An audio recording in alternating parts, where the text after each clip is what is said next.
तो आज के आपके करंट अफेयर्स 29 दिसंबर 2021 के सबसे पहला करंट अफेयर है अप्तानी टेक्सटाइल और जीआई टैग। अप्तानी हमने कुछ टाइम पहले ये नाम पढ़ा था, कहां पढ़ा था? हाँ, ये ट्राइब है, ठीक है। कौन सी स्टेट में पाई जाती है? अरुणाचल प्रदेश। यहाँ पे भी लिखा है अरुणाचल प्रदेश की अप्तानी टेक्सटाइल। अप्तानी अपने आप में एक ट्राइबल कम्युनिटी है और ये जो अपना कपड़ा बनाते हैं ना जिगजैग डिजाइन का, ये काफी पॉपुलर है वहां पे भी। और लॉन्ग टर्म में इसे और मार्केट करने के लिए हमारी गवर्नमेंट चाहती है कि इसे एक जीआई टैग मिल जाए। अब जीआई टैग क्या होता है? जीआई का मतलब होता है फुल फॉर्म ज्योग्राफिकल इंडिकेशन, ठीक है। अब ये क्या चीज है? देखो, कोई चीज किसी जगह की मशहूर होती है ना, जैसे चाय के नाम पे किसका नाम सुनते हो? दार्जिलिंग। दार्जिलिंग टी लिखा होता है ना। अब ऐसा नहीं है कि तुम कोई भी चाय, लेट्स सपोज तुम चाय हिमाचल में बना रहे हो, ऐसा नहीं है कि उसके नीचे लिख दो कि दार्जिलिंग की चाय है, ठीक है। चाहे सीड, चाहे जो प्लांट थे वो बिल्कुल सेम प्लांट तुमने लाके उगाया हो, क्योंकि वो जो चाय मशहूर है वो दार्जिलिंग की गार्डन्स की मशहूर है, ठीक है। वहां की क्लाइमेट कंडीशंस, हर चीज वो चीज है। और भी चीजें लगा लो, जैसे फुलकारी। फुलकारी तो पता है ना क्या है? कपड़ा सा जो शॉल हो गया, उसके ऊपर सारा डिजाइन जो हो गया, ठीक है। हाँ, वो पंजाब, हरियाणा, राजस्थान, इन तीनों को जीआई टैग मिला हुआ है उसका, यानी कि वो इन्हीं एरिया की सबसे ज्यादा मशहूर है, ठीक है। तो ऐसे ही बहुत सारी चीजें हैं जो अपनी ज्योग्राफी से जुड़ी हुई हैं कि यहीं पे ये सबसे अच्छी चीज मिलेगी। तो इससे होता क्या है कि किसी ने भी उस चीज को खरीदना है, परचेज करना है, वो स्पेसिफिकली इंटरेस्टेड होगा कि वहां से खरीदते हैं, वहां पे सबसे अच्छी क्वालिटी मिलती है, या उस जगह की चीज आई है तो ये सबसे अच्छी होगी। जैसे बासमती राइस लगा लो, पंजाब, हरियाणा और वेस्टर्न यूपी को मिला हुआ है। तो ऐसा, चाहे बासमती के चावल आप इंडिया में कहीं पे भी उगा रहे हो, उसके ऊपर तुम बासमती नहीं लिख सकते। बासमती राइस सिर्फ उस राइस को बोला जाएगा जो बासमती की वैरायटी पंजाब, हरियाणा और वेस्टर्न यूपी में उगाई जा रही है। वैसे तो इससे उस एरिया, उस कल्चर, उस एरिया की आर्ट की इंपॉर्टेंस बढ़ती है। इसी कारण ज्योग्राफिकल इंडिकेशंस पूरी दुनिया में दिए जाते हैं। एक ना पूरी दुनिया में ऑर्गेनाइजेशन है, World Trade Organization, WTO। WTO के अंडर एक एग्रीमेंट है जिसे कहते हैं शॉर्ट में ट्रिप्स, ठीक है। फुल फॉर्म यहाँ पर लिखिए, ट्रेड रिलेटेड इंटेलेक्चुअल प्रॉपर्टी, ऐसे करके कुछ है। आईपी, इंटेलेक्चुअल प्रॉपर्टी, एस क्या था? Trade related intellectual property, S पर देखने वाला, एस क्या था? तो ये जो ट्रिप्स का एग्रीमेंट है WTO के अंडर, इसके अंडर सारी दुनिया में अगर आप कहीं पे जीआई टैग लेते हो, सारी दुनिया में वो जीआई टैग वैलिड होता है, ठीक है। जैसे दुनिया में बासमती का जीआई टैग इंडिया को मिला हुआ है, पाकिस्तान को नहीं मिला। इंडिया में पंजाब, हरियाणा, वेस्टर्न यूपी को मिला हुआ, ठीक है। तो ऐसे पूरी दुनिया में, अब पूरी दुनिया में कहीं पे भी बासमती राइस बेचा जाएगा, वो इंडिया से ही हो सकता है और कहीं से नहीं हो सकता, चाहे बीज सेम से उगाया हो, ठीक है, पर वो उस पैकेट के ऊपर बासमती नहीं लिख सकते। क्लियर है? ये इसी चीज को मशहूर है। हाँ जी। तो अप्तानी टेक्सटाइल क्या है? ये अप्तानी ट्राइब अरुणाचल प्रदेश की जो जीरो एरिया में रहते हैं वहां पे मशहूर है। ये एक वोवन फैब्रिक है, यानी कि इसे बुना जाता है जिसमें ज्योमेट्रिक और जिगजैग पैटर्न होता है। ज्योमेट्रिक का मतलब ट्राइंगल्स, स्क्वायर, रेक्टेंगल, ये सारी ज्योमेट्री है, या जिगजैग पैटर्न्स बने होते हैं, ठीक है। जिगजैग पैटर्न्स बनाए, तो ये इन चीजों के लिए मशहूर है। एंगुलर डिजाइन, एंगल्स बन गए ना ये सारे, तो इस चीज से। क्लियर है? तो अभी इसे जीआई टैग मिला नहीं है, अभी इसकी एप्लीकेशन गई है कि इसे भी जीआई टैग दे दिया जाए, ठीक है। तो आज का करंट अफेयर ये था। क्लियर है? ज्योग्राफिकल इंडिकेशन किसी भी चीज की हो सकती है, कोई भी प्लेस ऑफ ओरिजिन होनी चाहिए, वो टाउन भी हो सकता है, रीजन भी हो सकता है, कंट्री भी हो सकता है, बस जहां से वो चीज बिलोंग करती है उस जगह को रिकॉग्नाइज करना। पूरी दुनिया में दार्जिलिंग टी बिकती है, वो दार्जिलिंग से ही बन के जाती है, ठीक है? इंडिया में और भी टी गार्डन्स हैं। इंडिया का सबसे लार्जेस्ट टी प्रोड्यूसर कौन सी स्टेट है?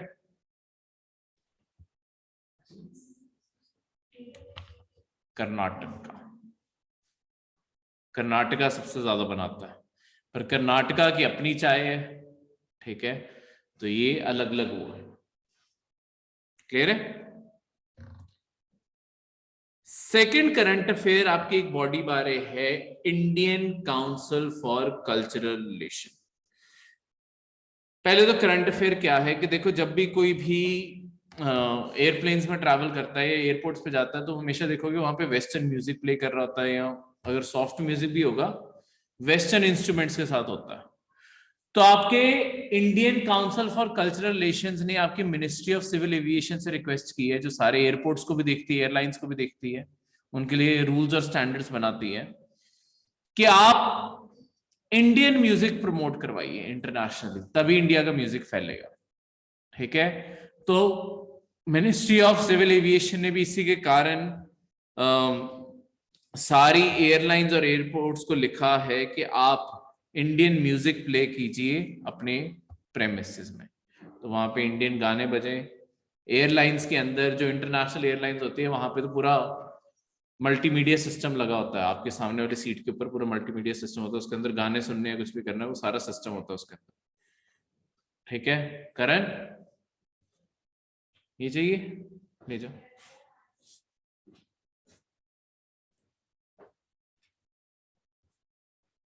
वो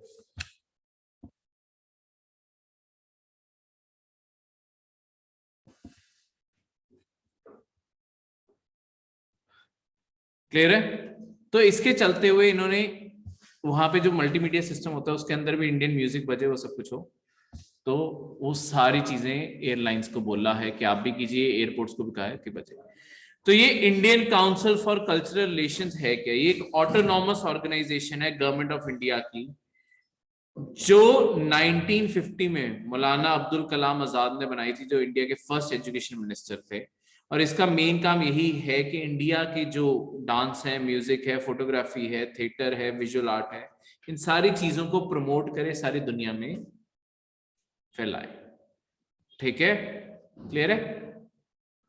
तो इंडिया की कल्चर प्रमोशन में है, तो ये भी एक कल्चर इनोवेशन होगी कि इंडिया का म्यूजिक अगर लोगों को पसंद आया एयरपोर्ट्स पे या म्यूजिक पे, वो और ज्यादा सुनेंगे उसे, तो इस तरीके से हमारी प्रमोट करवाने की कोशिश। थर्ड आपका जो करंट अफेयर है वो है drugs controller general of India, से शॉर्ट में DCGI कहते हैं। देखो आपके इंडिया में क्या सारी दुनिया में तो पता ही होगा, ओमिक्रॉन फैल रहा है। ओमिक्रॉन फैलने के कारण नई वैक्सीन्स, नए प्रोग्राम, सब कुछ लॉन्च किए जा रहे हैं, जैसे कि अब तुम्हारी अप्रूव्ड वैक्सीन्स कितनी हो गई हैं?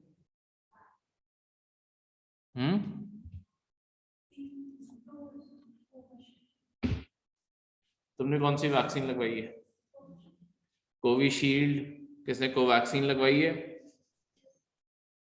आपने कोवैक्सीन लगवाई है। कोविशील्ड, कोवैक्सीन, दो तो ये थी। इसके बाद रशिया की भी अप्रूव हो गई थी, क्या नाम था? स्पुतनिक 5। अब दो और आ गई हैं, दो और अप्रूव हो गई हैं। एक है कोवोवैक्स और एक कोवो समथिंग करके एक और है, ठीक है? तो अब टोटल करके 5 हो गई हैं। 5 वैक्सीन अब आपके अप्रूव्ड है। एक तो ये नया स्टेप उठाया है। दूसरा स्टेप आपके वैक्सीन 15 से 18 साल के लिए भी कर दी है, ठीक है? उनकी भी रजिस्ट्रेशन शुरू हो गई है, उन्हें भी अब वैक्सीन लगनी अलाउड होगी। ये सारी वैक्सीन उनके लिए अभी नहीं एलिजिबल है, कोवैक्सीन ही एलिजिबल है अभी के लिए, पर तब भी वो अब वैक्सीन लगवा सकते हैं। इसके सिवा आपके जो 60+ उम्र वाले हैं और जो आपके फ्रंटलाइन वर्कर्स हैं, जो हेल्थ वर्कर्स हैं सारे, उनके लिए थर्ड जो बूस्टर शॉट है वो भी एलिजिबल करवा दिया गया। ठीक है, जो या तो 60 साल की उम्र के ऊपर है या हेल्थ वर्कर्स है, वो अब तीसरा डोज भी लगवा सकते हैं, ये भी एलिजिबल करवा दिया। हाँ, जो आपकी डॉक्टर रेड्डी करके एक लैब है, अगर आपने नाम सुना हो डॉक्टर रेड्डी, वो इंडिया में स्पुतनिक बना रहा है।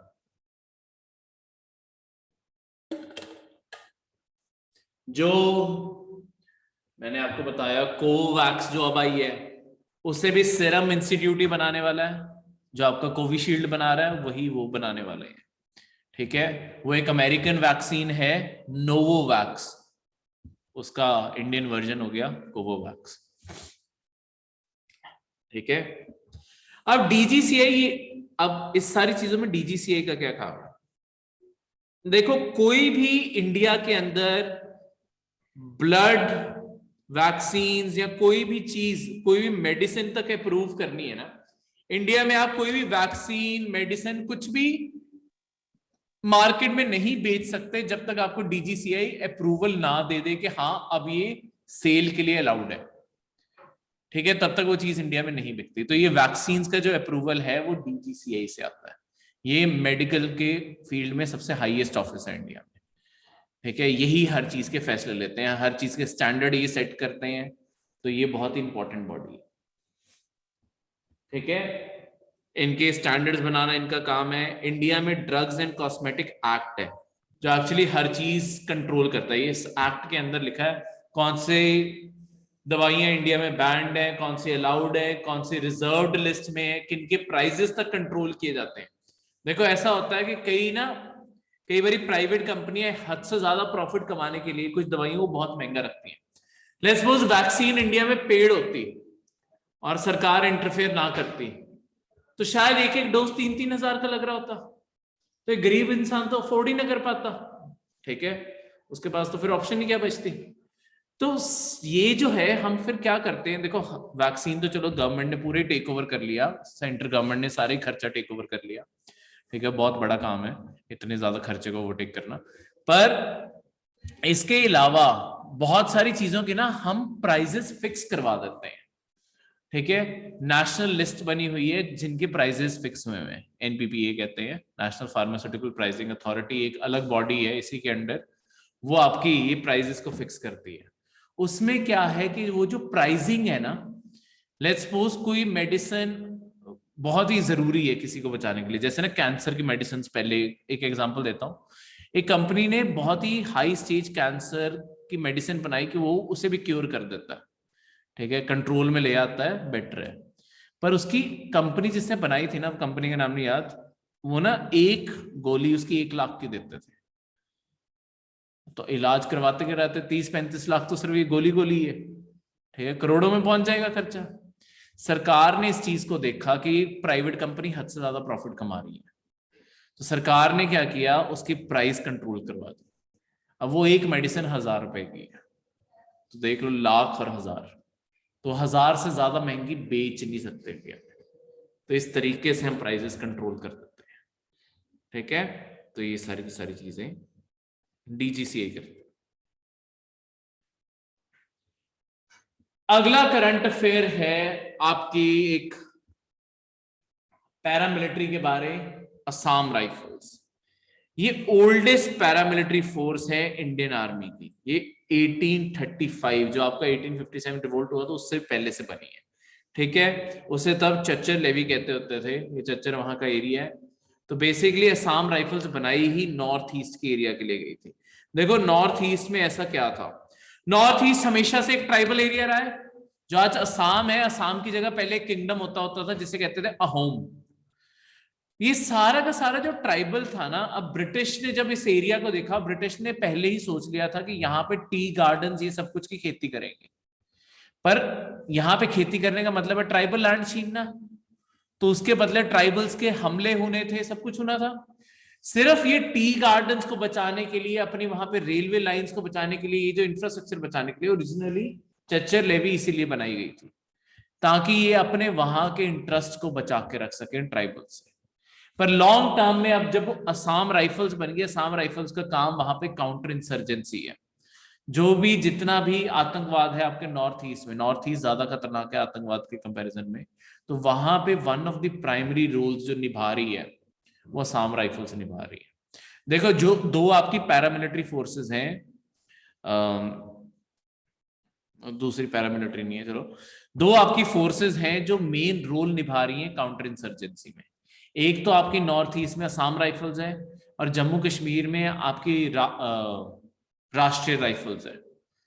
ये जो है ना, इनका बहुत ही प्राइमरी रोल है ये सारे कामों में, ठीक है। ये काउंटर इंसर्जेंसी में बहुत ज्यादा काम कर रहे हैं।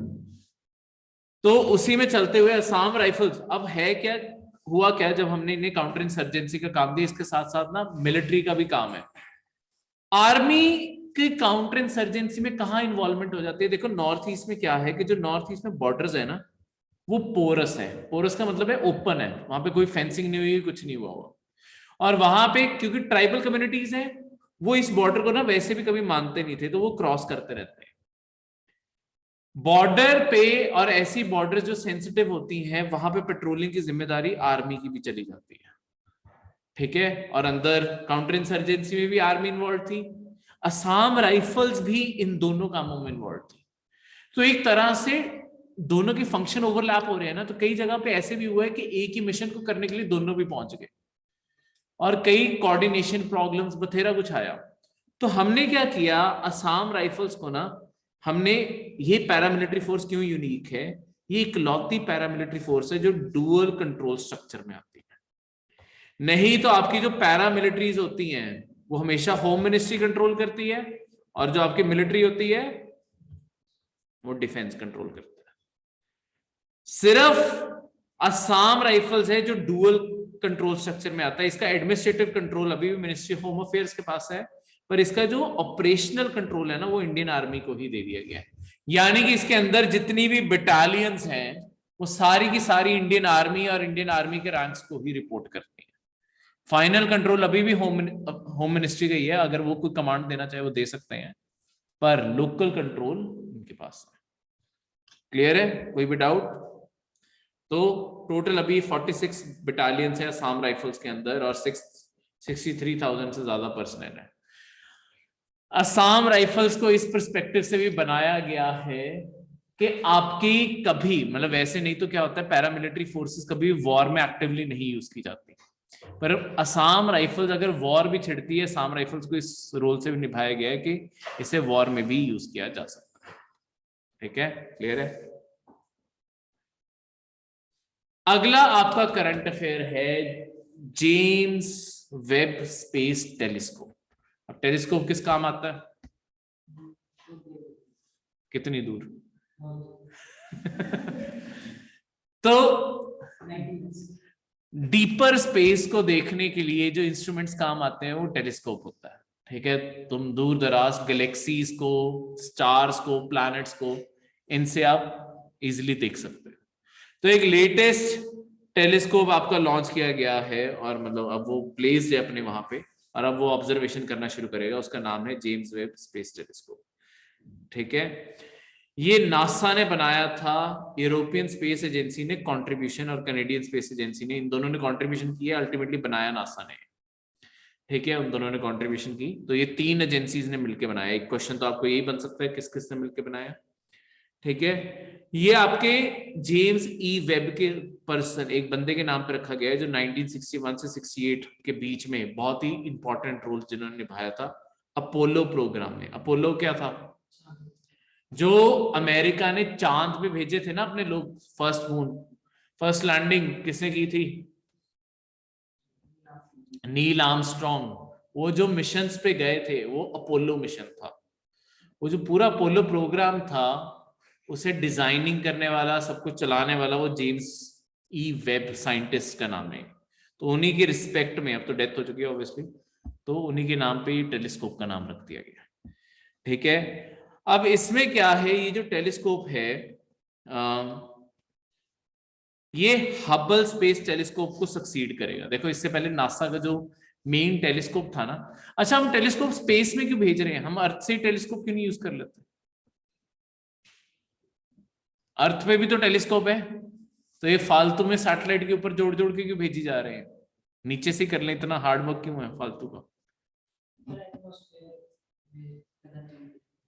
देखो होता क्या है, जब जितना तुम अर्थ सरफेस के पास हो ना, हवा में उतनी ही गर्मी के कारण, डस्ट के कारण ये डिस्ट्रैक्शंस है, ठीक है, ग्रेविटेशनल वेव्स के कारण हर चीज। तो अगर ये स्पेस में होगा, स्पेस में ये सारे की सारी डिस्ट्रैक्शंस खत्म हो जाते हैं, इंटरफेरेंसेस खत्म हो जाते हैं, वहां पे ज्यादा बेटर ऑब्जर्वेशन होती है।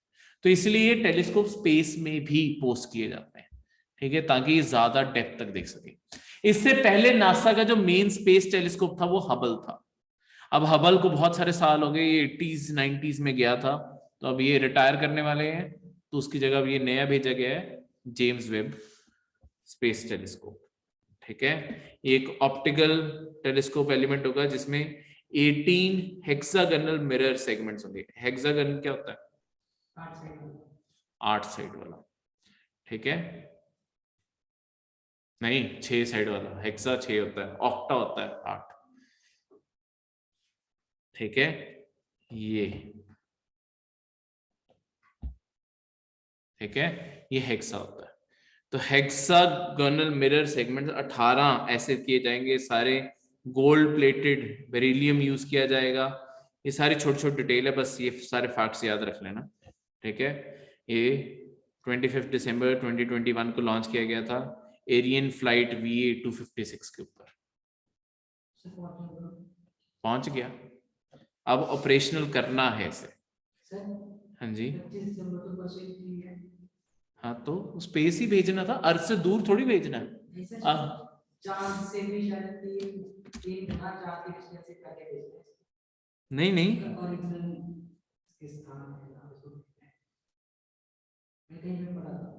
मैं एक बार कंफर्म कर लूंगा,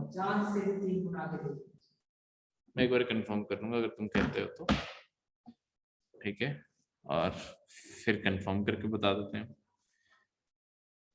ठीक है। तो ये थे आपके ब्रॉड लुक में करंट अफेयर्स। कोई भी डाउट किसी भी करंट अफेयर में?